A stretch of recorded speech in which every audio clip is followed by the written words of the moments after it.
Scientists like Kevin Oxner of Columbia and James Gross of Stanford, two of the most influential thinkers in the field of emotional resilience, have shown that there's less activation in the brain's survival circuits when people think about an unpleasant situation, having attached a more positive story to it.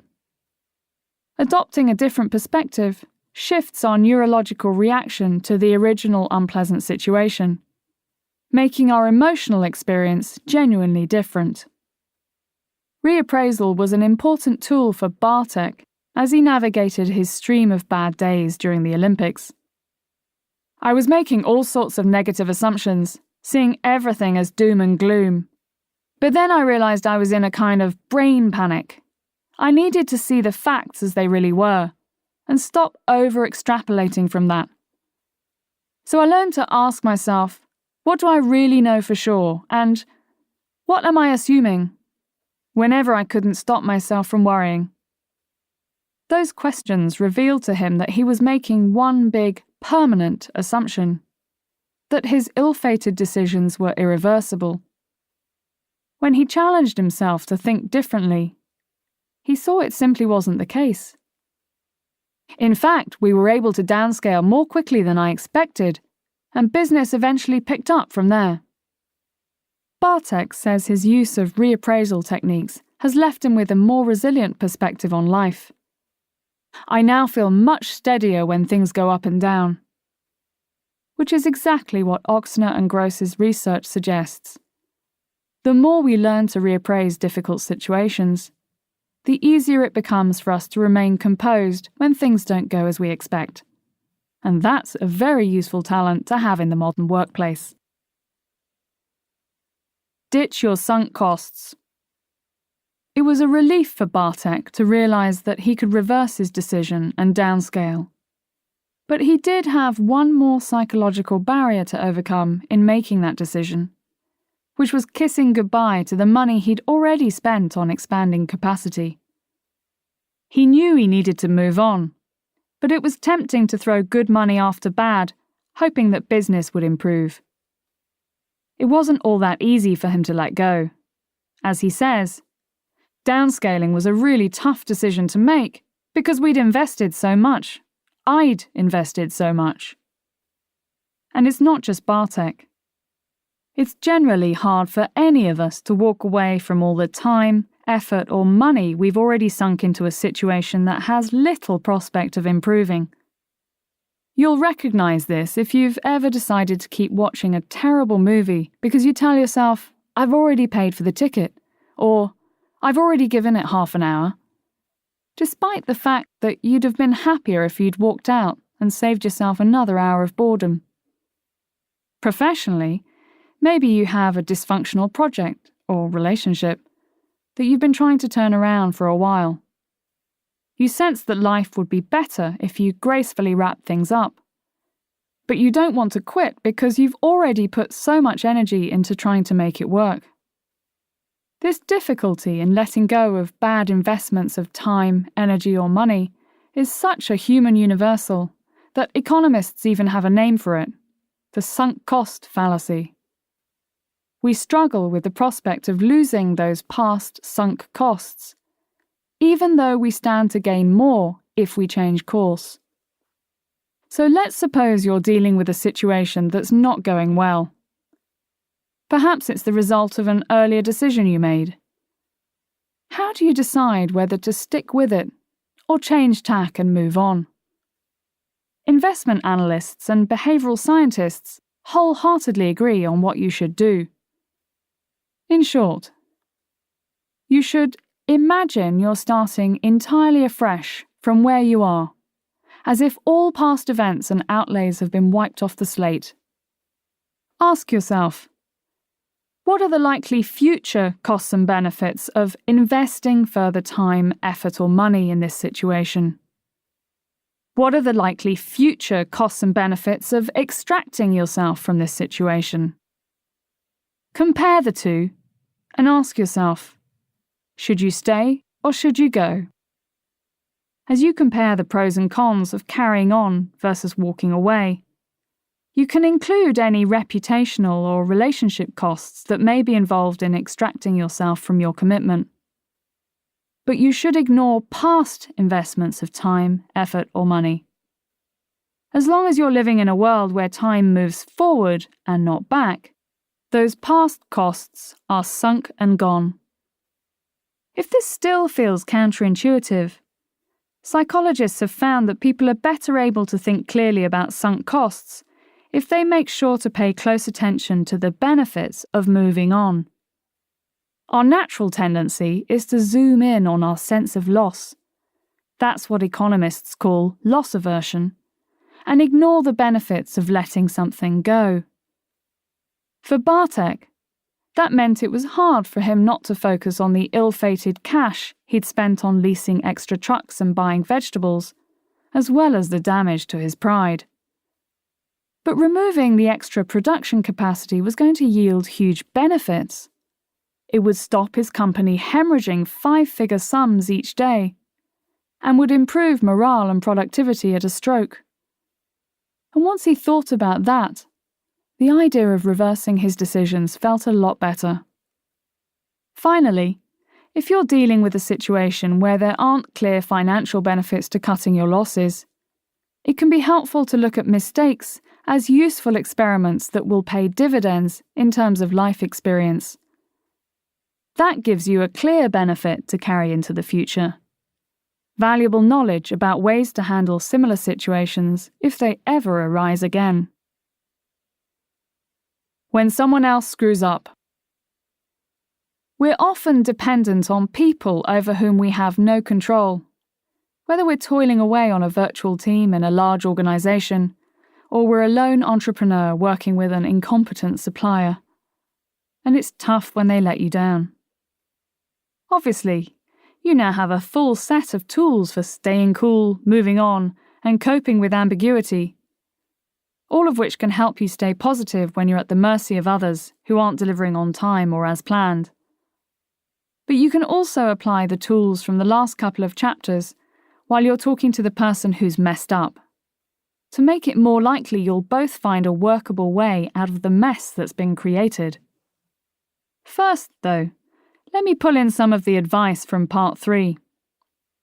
It's often the case that the person who's screwed up is feeling embarrassed, worried, combative, or all three. And that means they're deep into defensive mode, where their deliberate system, the one responsible for reasoning, self-control, and planning, isn't going to be functioning properly. You might think they deserve to feel even worse than they do, but that won't help if you need their intelligent cooperation to find a good solution. So here are 3 ways to draw someone out of defensive mode, or at least avoid pushing them deeper into it, if you need them thinking sharp. First, acknowledge how it feels for them. That doesn't mean you shouldn't be annoyed or upset, but you're likely to make them feel less triggered if you can signal that you understand they probably didn't intend to cause the problem that's unfolding.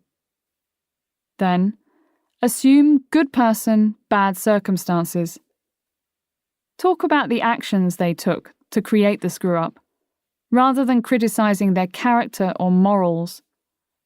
So, say, you delivered this 3 days late for the second time, rather than, you are always late and you are a terrible person. The advice in Chapter 9 on raising difficult issues may also be helpful here. Finally, focus on finding solutions, not on blame. Criticism is one of the surest ways of triggering a deep defensive reaction. So if you actually need to resolve a situation right now, the better immediate strategy is to focus on solutions. Serious consequences can come later, if needed. Armed with that attitude, you can then deploy the resilience tips from the past couple of chapters to help move everyone forward. George is the CEO of a large private label clothing manufacturer, and he swears by this approach when dealing with other people's screw-ups. One day, he discovered a long-running fraud at the staff restaurant. Tens of thousands of dollars had been stolen over several months. It was a huge breach of trust for a company with a generally friendly culture, and all his senior colleagues were upset. After the perpetrator had been dealt with, some executives directed their anger at the finance team. The fraud should have been picked up way earlier than it was, George says, because the finance team should have been conducting audits. One of my colleagues was in full-on accusation mode, asking them, "Why didn't you do this or that?"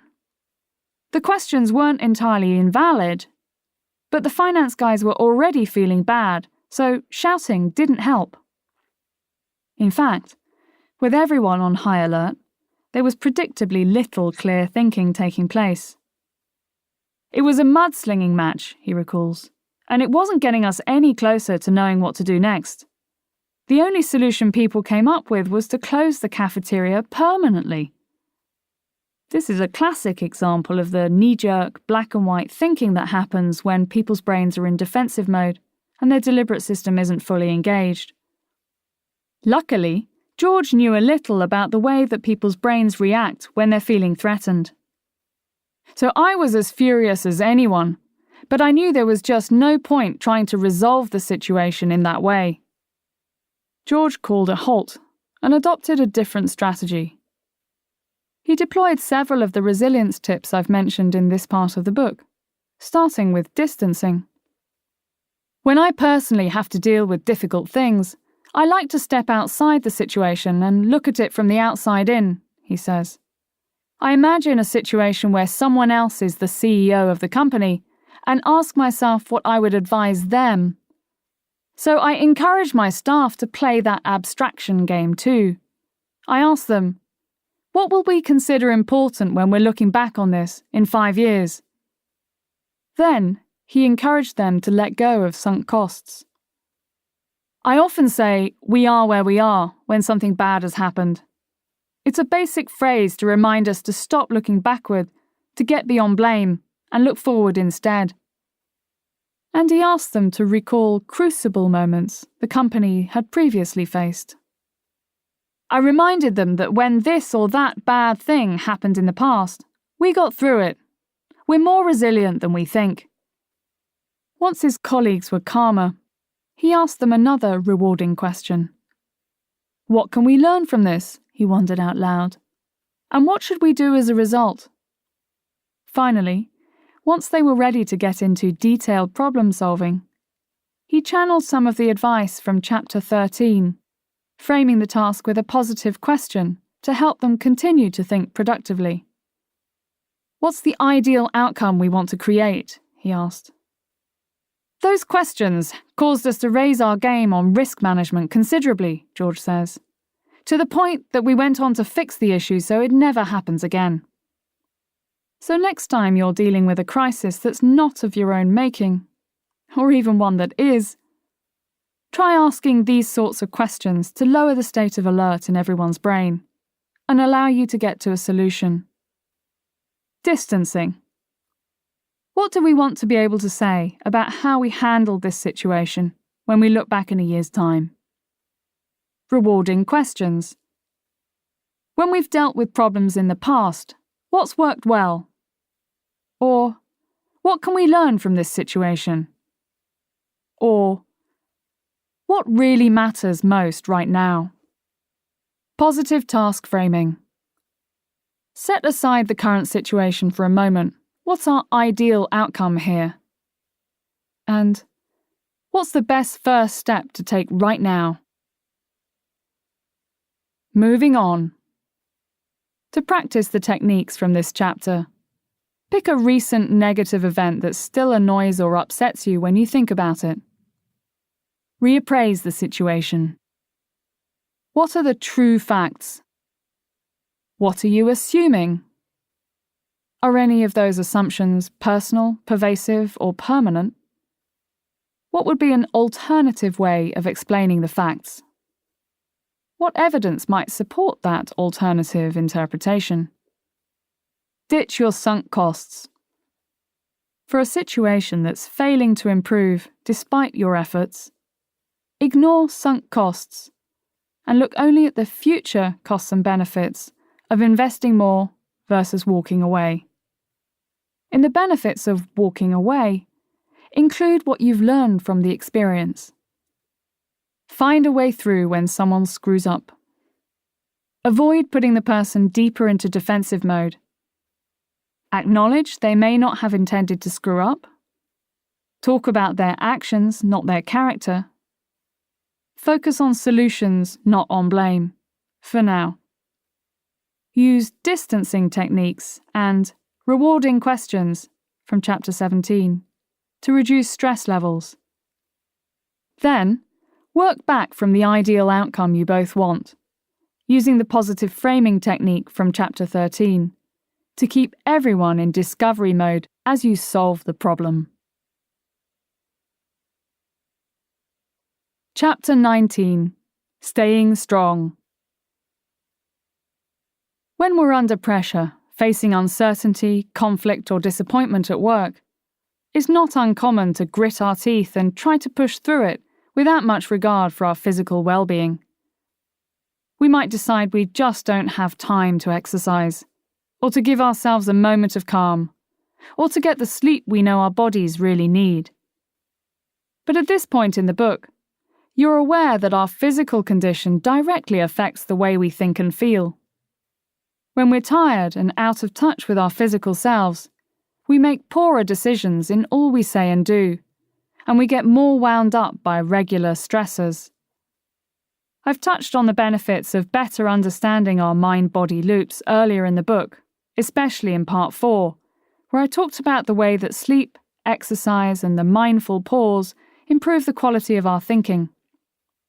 Here, I'd like to focus on their emotional resilience benefits, showing how sleep, exercise, and mindfulness can improve our ability to roll with the ups and downs of working life. Sleep the good sleep. In Chapter 13, I talked about the clear cognitive benefits of getting enough sleep. But respecting our need for sleep also improves our ability to handle worrying or upsetting situations with aplomb. That's because several research teams have demonstrated what you might guess to be true, that you're more likely to overreact to negative things when you haven't slept well. Neuroscientists have observed this difference on brain scans of people shown upsetting images while lying in a scanner. Volunteers who hadn't slept showed much more activation in their brain's amygdala, in one study 60% more, than people who were well rested. In other words, a tired brain's survival circuits are more jittery and more likely to launch a fight-flight-freeze defense in the face of something challenging or uncertain. The researchers also discovered that tired brains found it harder to calm down once they were agitated. And by observing lower levels of activation in their sleep-deprived subjects' prefrontal cortex, the researchers could also see that people's deliberate systems weren't doing as much as they might to reintroduce a more measured perspective. So no wonder skimping on sleep makes it harder to rise above setbacks with a smile. Other researchers have confirmed the positive side of the equation, which is that getting decent sleep makes it easier to laugh things off the next day.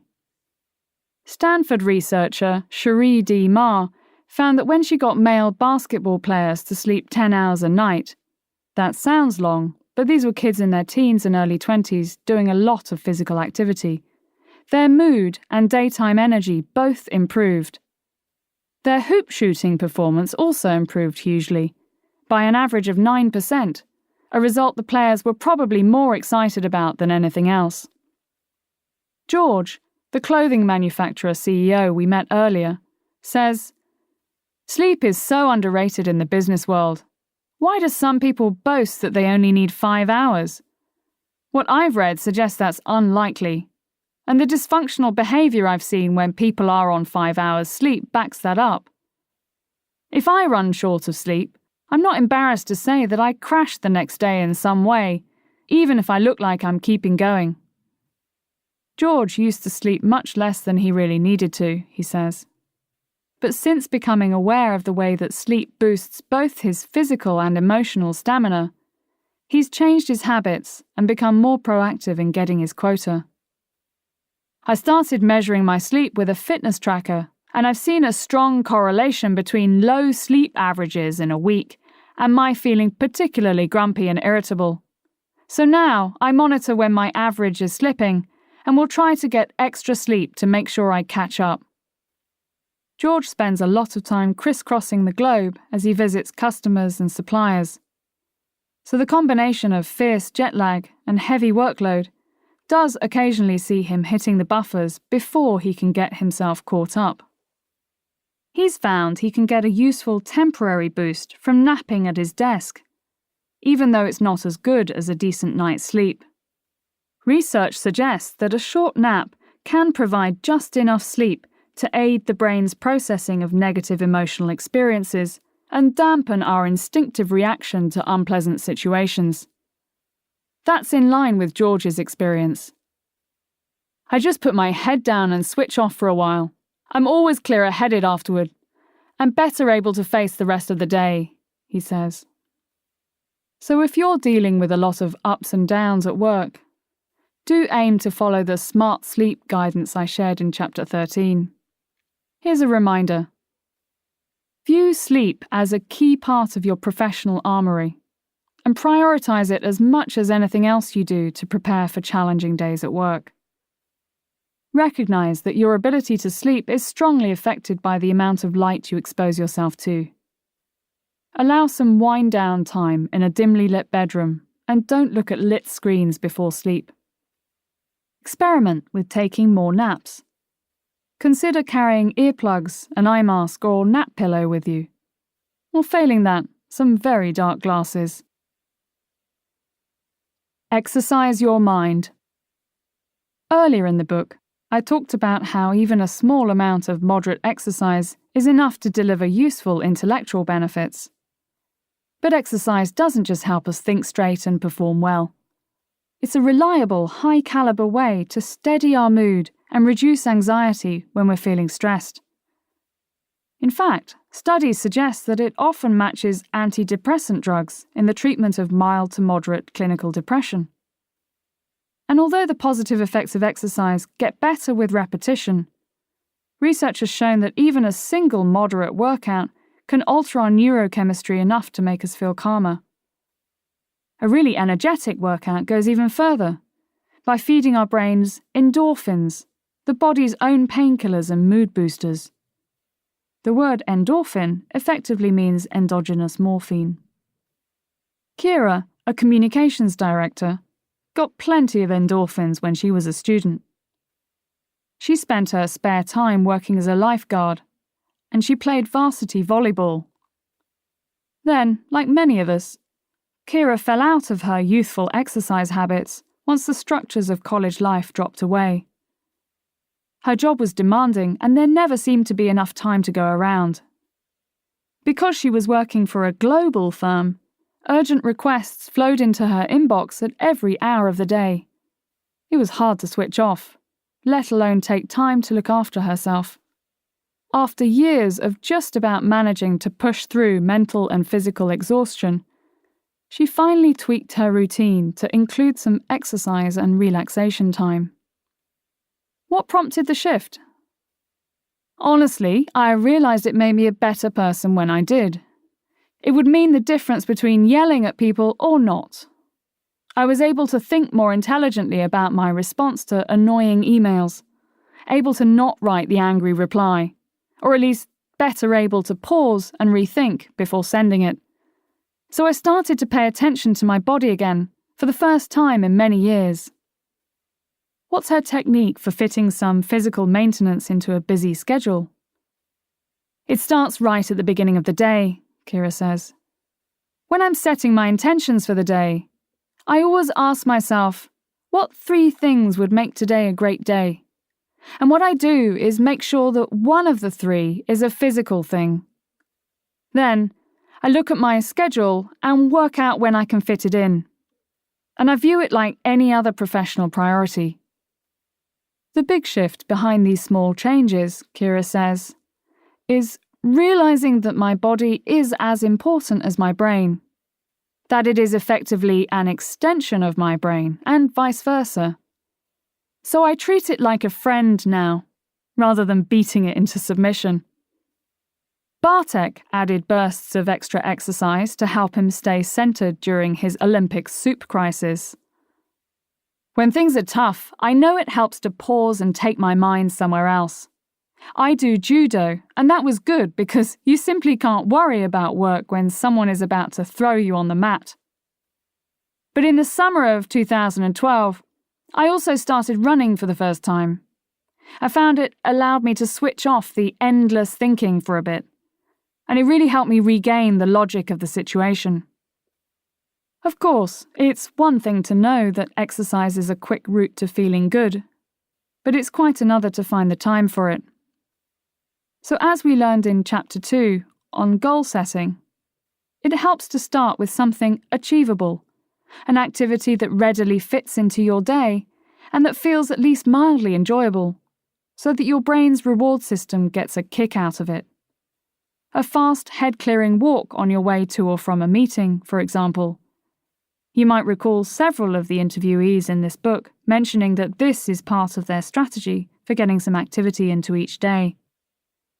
And it's important to remember that exercise isn't time out, it's time invested.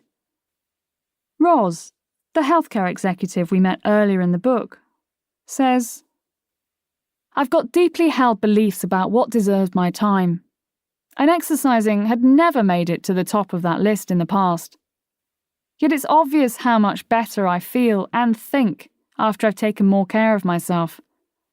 I become more optimistic about my abilities and have more of a sense of possibility that I can make things happen." So now, she thinks about exercise as a practical investment in dealing better with everyday stress. Then, it doesn't feel like an indulgence or a chore, and I'm more likely to do it. Mindfulness moments. In the Science Essentials, I talked about the evidence that the practice of mindfulness enhances all the functions of our brain's deliberate system by improving connectivity between key parts of the prefrontal cortex. That's a big deal when it comes to workplace resilience, because our deliberate system isn't just what enables smart thinking, insight, and focus. We also rely on our deliberate system for emotional self-control and flexibility. It's what stops us from shouting, "That's not fair!" when something manifestly unfair happens. And it's what enables us to reappraise our interpretation of a difficult situation.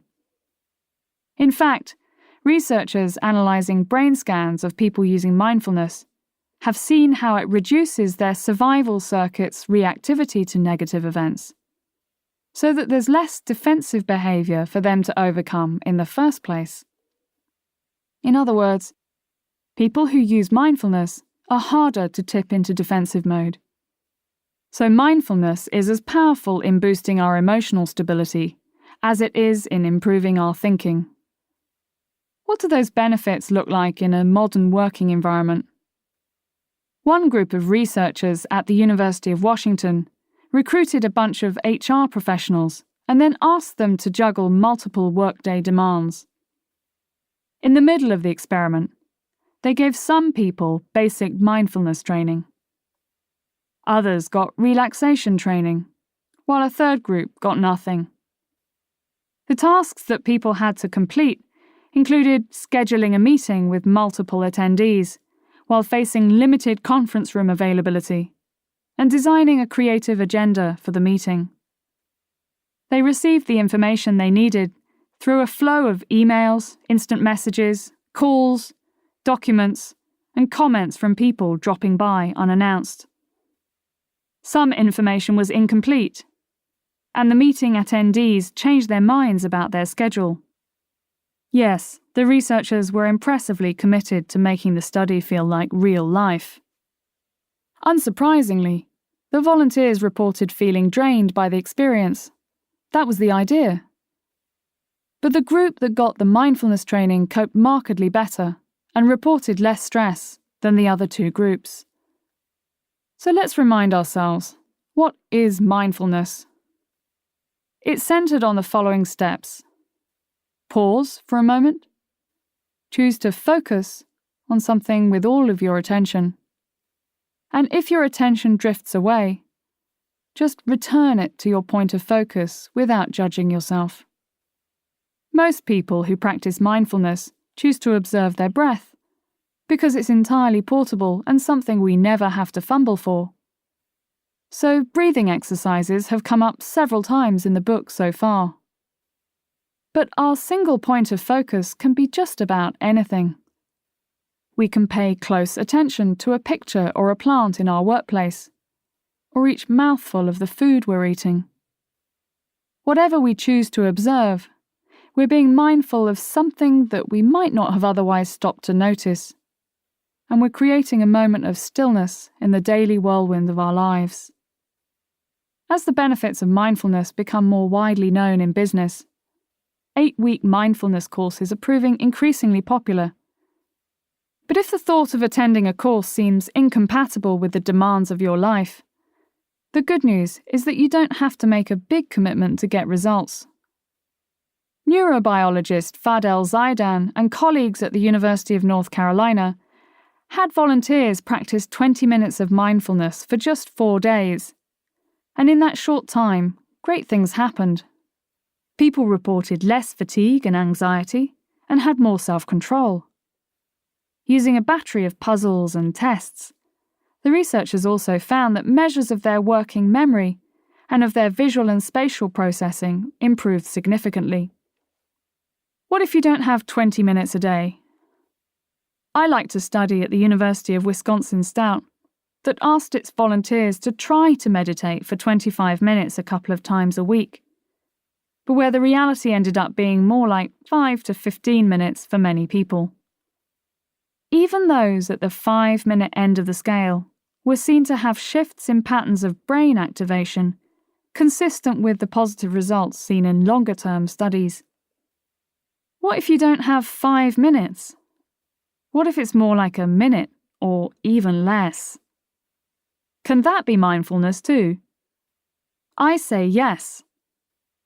Kira, our communications director, says, I learned this meditation technique for workaholic people like me. It's just 28 breaths, and even I can do that.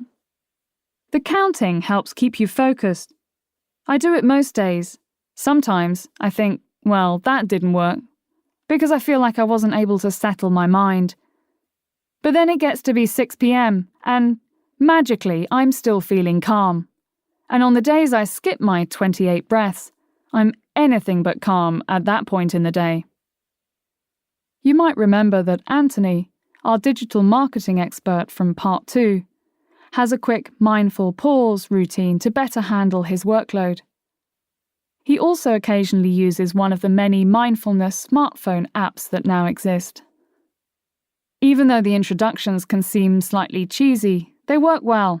You can listen to them on your headphones wherever you are. You don't have to close your eyes, so you can use them while you're sitting at your desk, and nobody knows what you're doing. The suggestions that pop up on the app can be as discreet as reminding him to focus on the way his toes feel on the floor for a few seconds.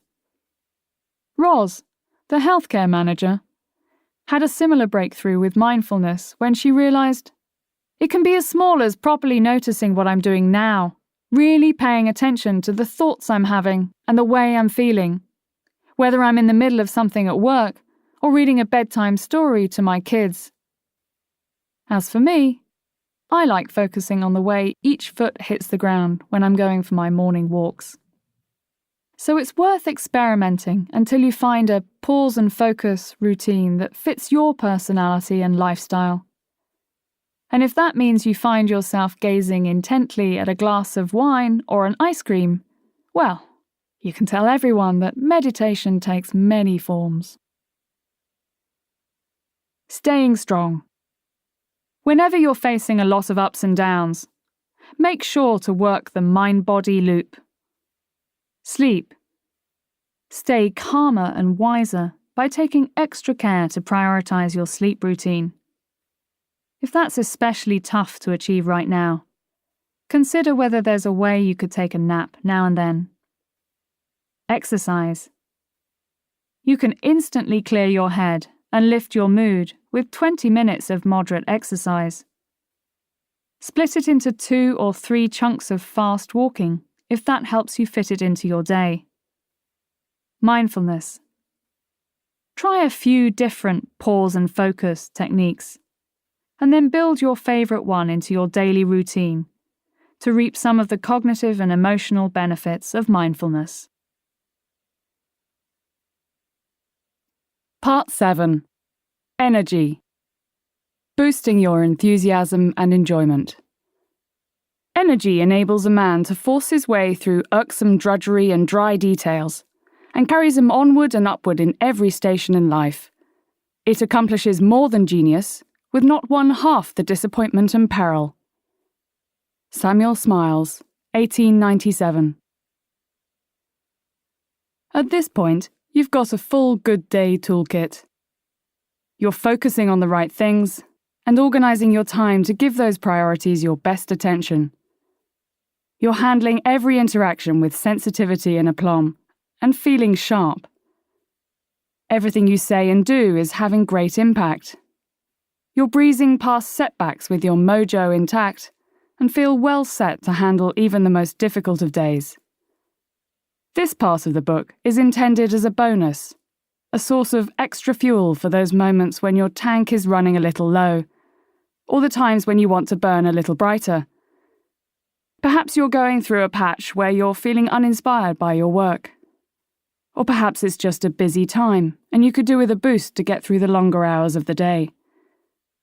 Either way, the following advice will help you turbocharge your slow and weary days and make your already good days great. I'll first show you some practical tactics that will help you lift your mental, emotional, or physical energy to give you a shot in the arm when you most need it. The final chapter will then lay out a strategy for creating a longer-lasting, deeper enthusiasm for your work, with easy first steps that will bear fruit immediately. Chapter 20. Topping up the tank. When we're out of juice at work, of course we can spur ourselves on with the promise of rest and recreation once we get home, or once we get to the weekend, or vacation, failing that, retirement. But with an understanding of the way our mind works, we can do considerably better than that. Drawing on what we know about the brain's reward system and the psychology of well-being, there are lots of ways to give ourselves a quick boost when we're feeling more stretched or drained than we would like. I've picked out 7 tactics to share in this chapter, all of which work well in fast-paced professional life because they're so simple and instantaneously effective. After that, I'll also suggest 2 ways to make the most of these energy-boosting tactics. First, by being analytical about the times when you need to deploy a boost. Second, by making sure that you use one of them to end on a high note. Number 1. 3 good things. One of the easiest ways to lift your spirits is to think about things you're glad about. Psychologists often call this the gratitude exercise. I refer to it as the 3 good things, since that's a good description of how it actually works, which is simply this. Take a moment to think about 3 positive things that have happened to you. And yes, you will feel better as a result, even if the good things aren't very big. In fact, several studies found that doing this each day for just 1 week left people saying they still felt happier months later. It's not hard to imagine why a little repetition makes the effects of the 3 good things exercise endure. Remember how in Chapter 3 we learned that each of our thoughts corresponds to a network of neurons connecting with each other, and that those neural connections get stronger the more often they're called on. So the more we focus on negative things, the more readily we spot the bad stuff in our days. Conversely, we each have a neural network responsible for the thought that begins, well, the good thing about this is that... And if that network gets activated a lot, we strengthen the pathways in our brain that are associated with that perspective on life. And that makes it easier and easier to boot up the glass half full version of ourselves over time. So whenever you need a burst of energy, think of 3 things that have gone well today. Things you're grateful for, or simply moments that made you smile. Some German researchers found that asking people to think of 3 funny things was as effective as thinking of 3 good things. On so-so days, I find my list can include tiny wins such as remembering my umbrella. But it still works. And once you start thinking of good things, even if it feels hard initially, your associative brain will often trigger a cascade of other positive memories from the day, things that you might otherwise have all but forgotten about. Here are some ideas to help you get the most out of this technique. Schedule a daily calendar reminder to prompt you to review your good things each day. Keep a notebook where you can write down your good things. Try it with your partner or your children as an upbeat way of ending the day, or when you're lying in bed and ready to fall asleep. Use a short version at the beginning of meetings to help put everyone in a good mood and create a discovery mode thinking environment, as I said in Chapter 10. Number 2. Random acts of kindness. It might seem counterintuitive to suggest that when we feel in need of a boost, we should give one to other people. But it's true. University of Pennsylvania professor Martin Seligman is one of the world's foremost experts on human flourishing and well-being. And as he says, doing a kindness produces the single most reliable momentary increase in well-being of any exercise we have tested. An international team of neuroscientists led by Jorge Moll, director of the Door Institute in Brazil, confirmed that when volunteers decided to give money to charity, their brain's reward system was engaged in the same way as when they received money themselves. In fact, Elizabeth Dunn and Michael Norton, from the University of British Columbia and Harvard respectively, found that spending money on other people makes us happier than spending money on ourselves. The UN's World Happiness Report confirms that people seem to find their own generosity uplifting, whatever culture they've grown up in. Finally, just as visualizing our past successes can help us rekindle a confident state of mind by activating many of the same neural connections, recalling kindnesses is almost as good as doing them. A group of researchers in Japan found that people felt happier after merely counting the acts of kindness they'd done in the previous week. A North American team found the same. So doing one favor can repay you many times when you think back on it in the future. How to be generous and kind, even on a busy day. Give someone an unsolicited compliment. Say something like, "You guys are always so friendly," or "I'm impressed at how organized you are," or "I like your music," or watch, or other random thing. Express appreciation. Take a moment to tell someone you're grateful for something they've done, rather than racing on to the next thing in your schedule. Be helpful. If you see someone who's struggling, take a moment to ask if you can help. You can specify how long you've got. "I've got 15 minutes before I have to head off. Do you need a hand?" Do something unexpectedly delightful. Give up your seat. Let a driver cut in front of you. Bring treats to share. Introduce someone especially warmly. Number 3. Find something interesting. If you're bored, one way of quickly lifting your energy is to figure out ways to make your work more interesting. Easier said than done, you say. The whole reason you need a boost is because you're uninspired by what you're doing.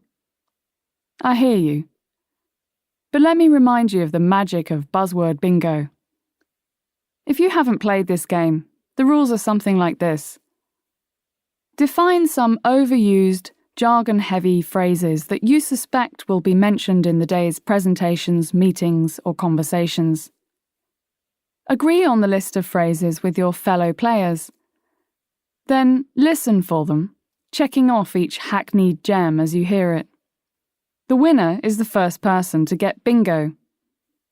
Somewhere in the mid-1990s, I had teammates who sometimes used this technique to liven up dull meetings, and the result was a lot of laughter. But it's also undeniable that we paid more attention overall, not just to the silly jargon, and we felt less drained at the end of it all. Why did it lift our spirits so much?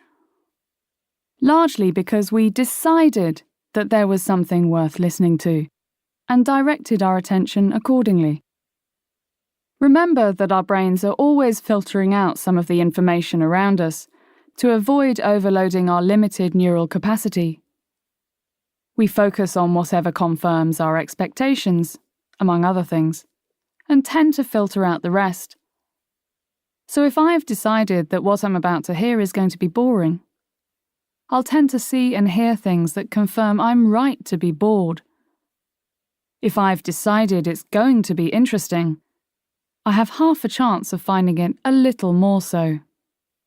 We know the reality we perceive is highly subjective. We might as well seek out the more interesting aspects of reality if we want to feel more energized by everyday life. So there's a lot to be said for this simple but effective strategy. Get into the habit of deciding to find something interesting in what's going on around you. Home in on something worth learning or remembering, even if it's a bit subversive. Today I'm going to learn how not to completely lose it when dealing with the office psychopath.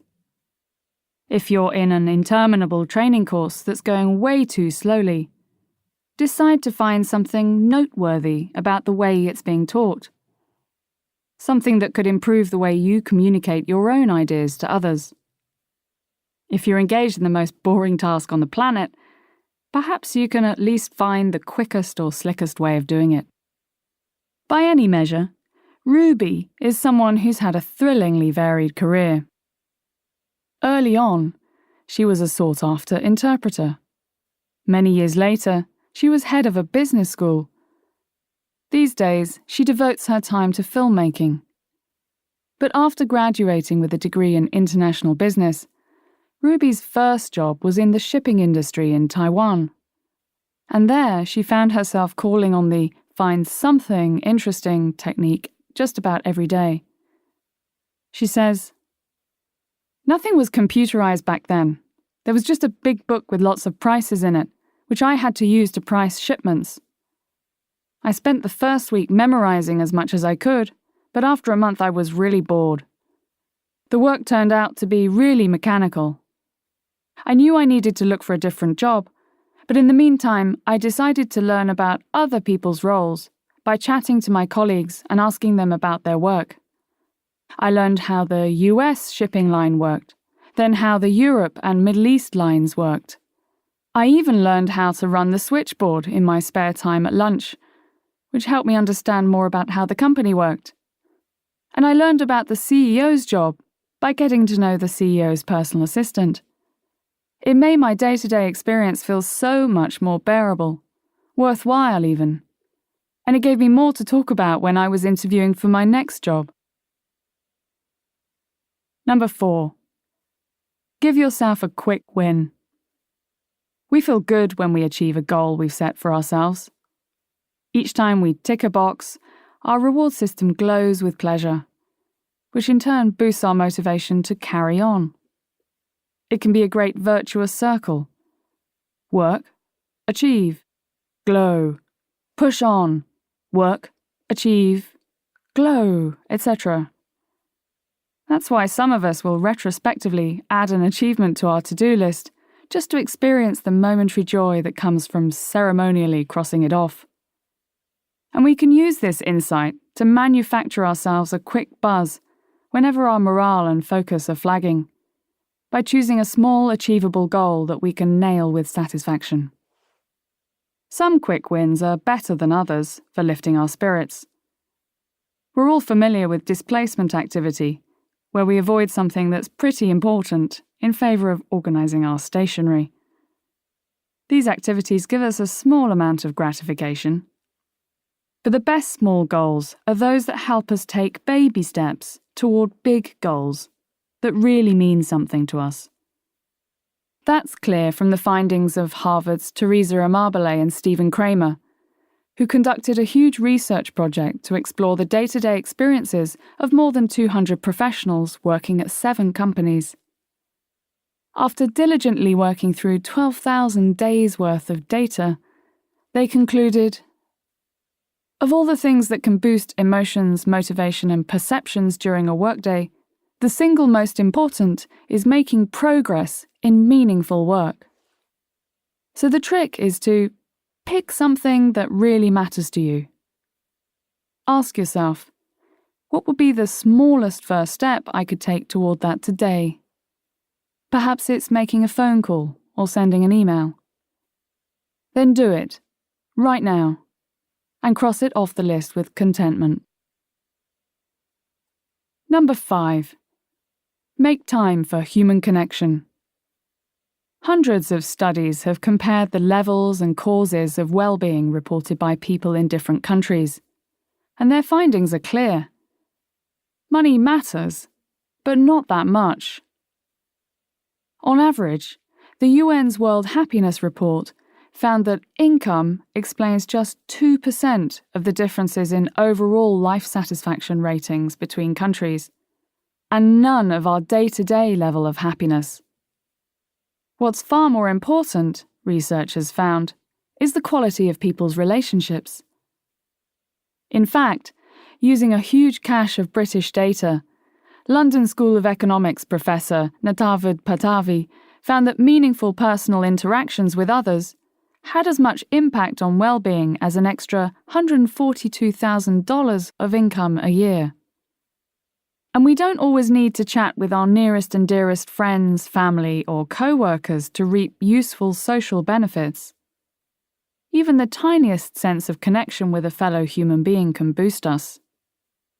Research by Gillian Sandstrom and Elizabeth Dunn, from the University of Cambridge and the University of British Columbia, respectively, suggests the importance of what's known as weak ties, with people they refer to as the minor characters in our daily lives. They found that both extroverts and introverts felt happier on days when they had more interactions, and that interactions with acquaintances, in their experiments, even something as minimal as a brief friendly exchange with a barista or a fellow commuter, were almost as powerful a mental boost as interactions with friends. What does that mean for us, practically? I'm not suggesting we should be chatting with strangers non-stop, but it does help to sustain our energy if we can make time for some moments of human connection during the day. Catherine is the Director of Executive Education for a top-flight university and a self-proclaimed deep introvert. But she too swears by the importance of having a little social time in her day. I came to realise that although I'm not an extrovert, it's still a reliable boost for me to have a conversation with someone, she says. So I try to make time to sit with people at lunch. It would be easier to eat at my desk on my own, but I notice the difference in my energy on days when I make time for those random, pleasant interactions. I'm much less likely to have a sense of humour malfunction, and the work feels easier. To make sure you don't run short of social sources of energy, try this each day. Take time to connect with someone important to you, even if you do it remotely and briefly instead of face-to-face. If you're planning to meet a friend and you're considering cancelling because of workload, think twice. Make it short if you have to, but don't throw away the opportunity for a psychological boost that will ultimately make you more productive. Turn transactions into interactions when dealing with strangers. Instead of having your eyes glued to your phone as you wordlessly hand over your money at the register, pause for a second. Smile. Make eye contact.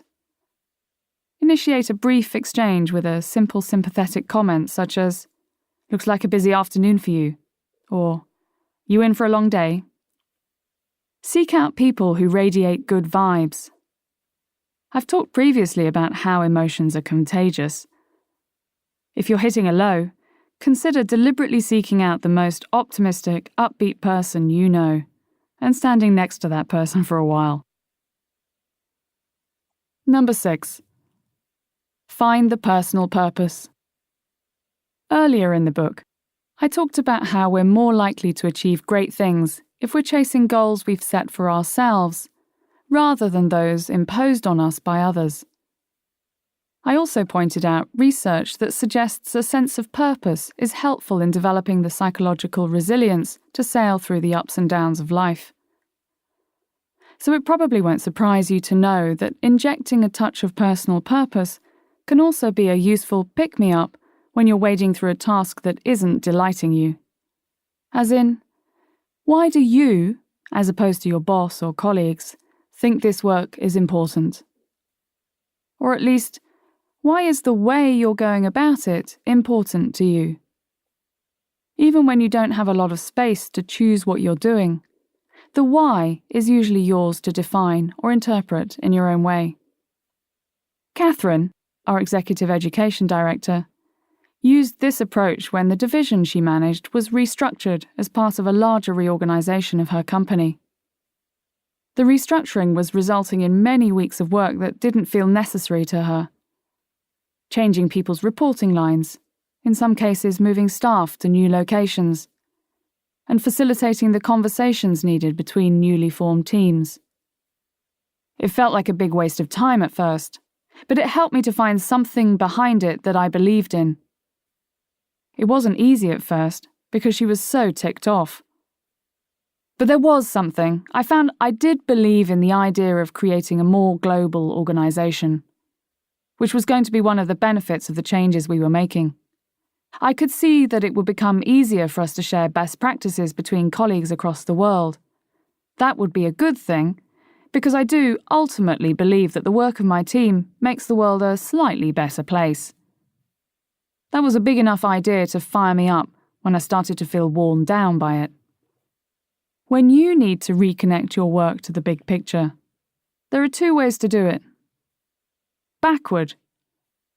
Start from what's meaningful to you and work back to what you're doing. Like this. What do you really care about? Values, causes, personal development goals. How does what you're doing contribute to those values, causes, or goals? Forward. Start from what you're doing and connect it to what's meaningful for you. Ask yourself, what is possible as a result of the task you're doing? And what's ultimately possible as a result of that, for society and/or for yourself? Your first answers may be a bit sarcastic if you're having a bad day. I'm enabling that jerk to get all the credit. That's what's ultimately possible. Push beyond that until you get to something that makes you nod rather than scowl. Number 7. Don't forget to smile. Talking of scowling, let's talk about facial expressions. Start with a familiar causal link. When you're happy, you smile. Not everyone does it exactly the same way, but smiling is a universal human expression of pleasure.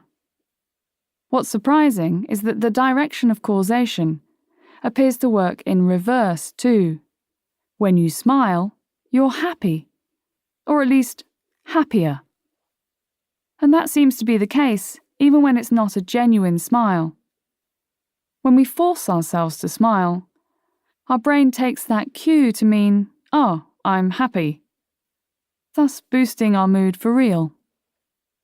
Researchers have been experimenting with the surprising mood-enhancing power of fake smiles for some years. Back in the 1970s, an enterprising psychologist named James D. Laird put electrodes on the faces of some willing volunteers to cause small spasms in their muscles while they watched a cartoon. In one group, the muscles being stimulated were those involved in smiling, so they were being involuntarily induced to smile. This group reported finding the cartoon funnier than those with electrodes placed elsewhere on their faces. Pretty amazing that they were willing to find anything funny, I'd say, in the circumstances.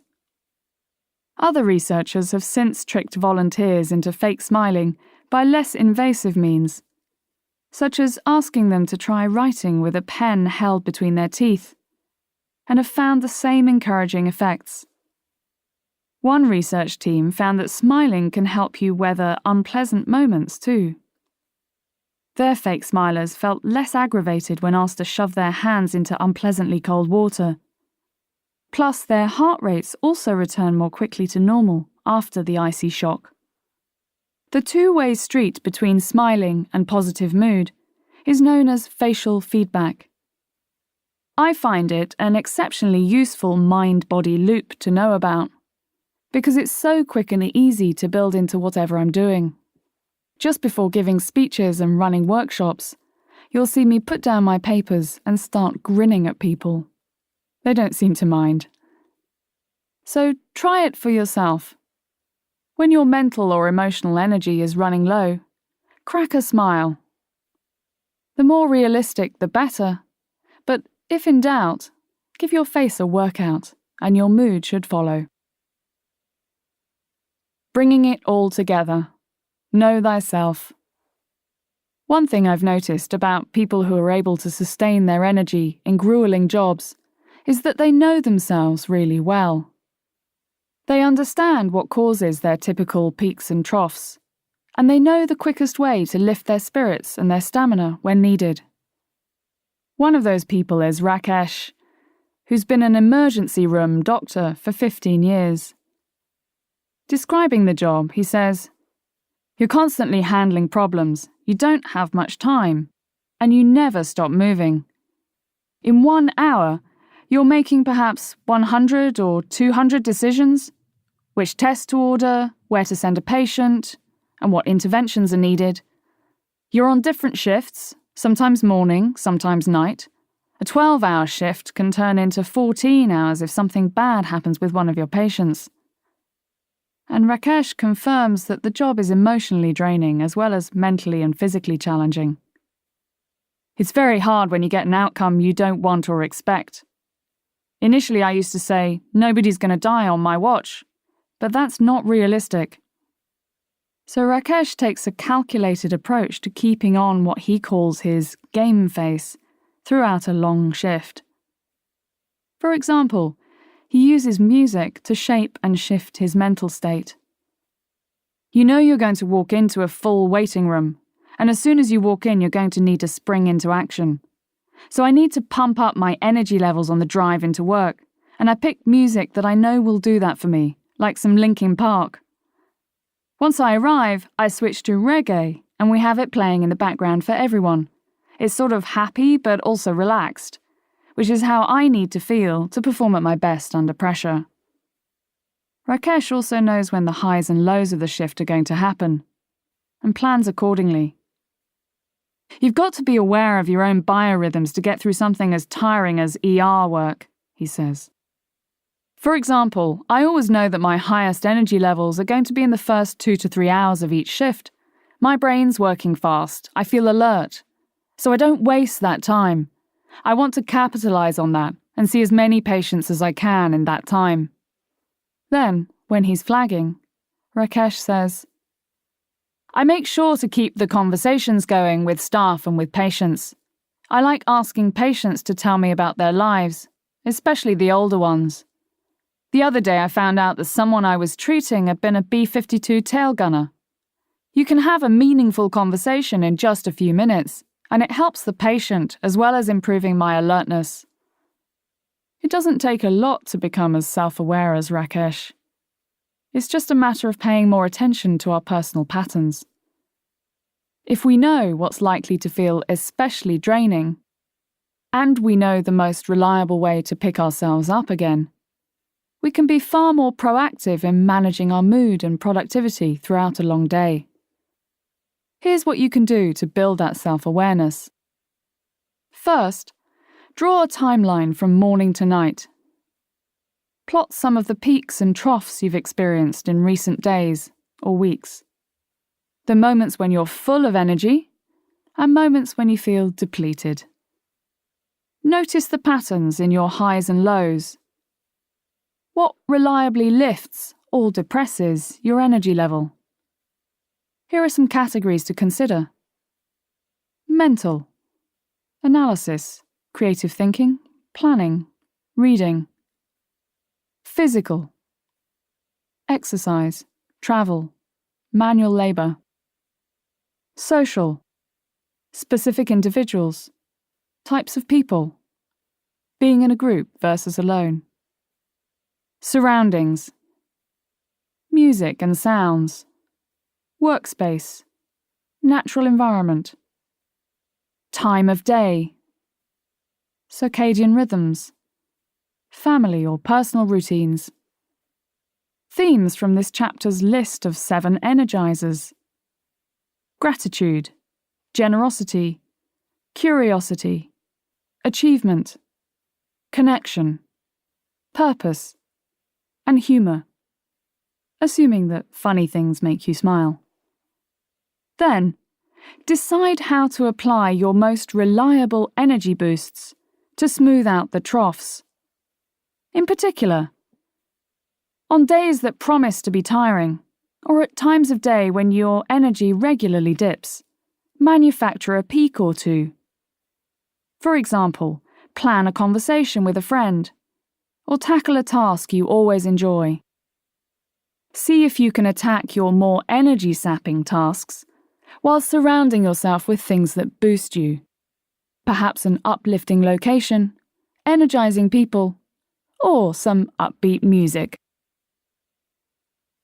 The peak end effect, or why you should always end on a high note. If I ask how happy you are today, there are 2 types of happiness that you'll subconsciously evaluate. There's instantaneous happiness, the experience of how happy you are right now as you answer the question. And then there's remembered happiness, your memory of what's happened in the day so far, and how it makes you feel as you look back on it. Of the 2, research has found that remembered happiness has the bigger impact on our sense of well-being. After all, it's the story we tell ourselves about our day. The edited sum of our memories becomes our view of whether life is good or not. So what we remember matters. But what we remember about the quality of our day isn't typically the sum of everything that's happened. Instead, we tend to rate experiences as an average of the most intense moment, the peak, and how it finishes, the end. That's what scientists call the peak end effect. That's our brain's automatic system economizing on mental effort again, by creating a simple version of reality to file away in our memory banks, one that relies on just a couple of data points, rather than requiring us to recall and evaluate every single moment. Daniel Kahneman, the eminent Princeton psychologist whose work spawned the field of behavioral economics, demonstrated the peak end effect by exposing volunteers to a variety of disagreeable experiences. In one experiment, he made them put their hands into uncomfortably cold water, 14 degrees centigrade, 57.2 degrees Fahrenheit, for 60 seconds, something chilly enough to make the average person wince and squirm. Kahneman found that people rated this experience as less unpleasant if it was followed by another 30 seconds in just barely warmer water, 15 degrees centigrade, 59 degrees Fahrenheit. Since 15 degrees centigrade still feels pretty bad, the upshot was this. People preferred 90 seconds of discomfort to 60 seconds of discomfort, just because the last part wasn't quite as awful. And this is true in general. Research finds that people rate unpleasant experiences, such as colonoscopies and loud noise, as less unpleasant if a period of slightly milder discomfort is added to the end of the experience. In other words, ending with something slightly less bad makes people feel better about the whole thing. Endings have a disproportionate effect on positive experiences too. In another study, people who had volunteered to do some fundraising for a non-profit were offered a free DVD to thank them for their time. They were given their choice of movie from a list of highly rated films. For some, the offer stopped there, while others were subsequently offered a second movie from a slightly less well-reviewed list of titles. Sure enough, those who got just one stellar DVD were happier than those who got one stellar DVD and then one middling DVD. So the peak-end effect provides us with some big pointers on how to boost our overall sense that we've had a good day. First, we should keep trying to engineer the kind of peaks described in the rest of this chapter. If we have one strikingly good flashbulb moment in a humdrum meeting, it will help us remember the whole thing more positively. But the bigger implication of the peak-end effect is that it's worth being more systematic about ending everything, each interaction, each task, each day, on a high note. Here are some ways to do that. An evening routine that includes the 3 good things exercise is an excellent way of changing the way that you remember the day. You can end most conversations by recapping their most upbeat moment. For example, say, "It was great to hear about your good news." It brings the positive stuff back to the front of the mind, yours and theirs. In formal discussions, as you wrap up, you can also say, "So what worked well for us today that we should do again?" It gives people a chance to review what they found useful or interesting in the way a meeting was set up. If you don't have time to ask the question, you can simply comment on what you liked about the discussion. For example, "That was a great discussion. It was good to do some real problem solving together." Sabina is a senior editor at a newspaper, and she has an interesting take on this end on a high note idea. Though she's very highly rated at her job, her current boss is not someone who gives a lot of praise. But Sabina found a way to finish every day with a burst of appreciation. "I searched online for a photo of a wise, friendly boss. Just a stock photo, someone totally anonymous, someone who looked like the sort of person I'd enjoy working for. And then I stuck the photo on the back of my door. Every time I leave the office, I see the photo and imagine this perfect boss giving me feedback on the things I did well that day. Obviously it's funny, and the comic relief is good, but the process also gives me distance. It makes me step back and remember achievements I might have forgotten." And like clockwork, it delivers a reliable peak for Sabina every evening. Topping up the tank. To become more adept at boosting your energy on tiring days, take the following steps. Experiment with the 7 energy boosters. See which of these works best for you. 3 good things. Random acts of kindness. Finding something interesting.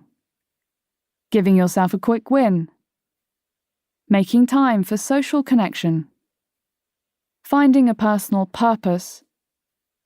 Smiling widely, even if you're not quite feeling it. Know thyself. Identify where your typical energy highs and lows usually occur. Notice what tends to boost or drain you. Look for patterns in the mental, physical, and social activities involved. Surroundings and times of day. The themes of the 7 boosters. Gratitude, generosity, curiosity, achievement, connection, purpose, and humour. Decide on 1 or 2 reliable strategies you can use to preempt or reverse a slump when it happens. End on a high note. Plot how to end each day, and indeed every interaction or task, on a high note, to take advantage of the peak-end effect. Try the 3 good things as an evening routine. And to underpin all of this, Do refer back to Chapter 5 on downtime and Chapter 19 on staying strong to remind yourself why and how to build enough energy-boosting breaks and bodily maintenance into your schedule.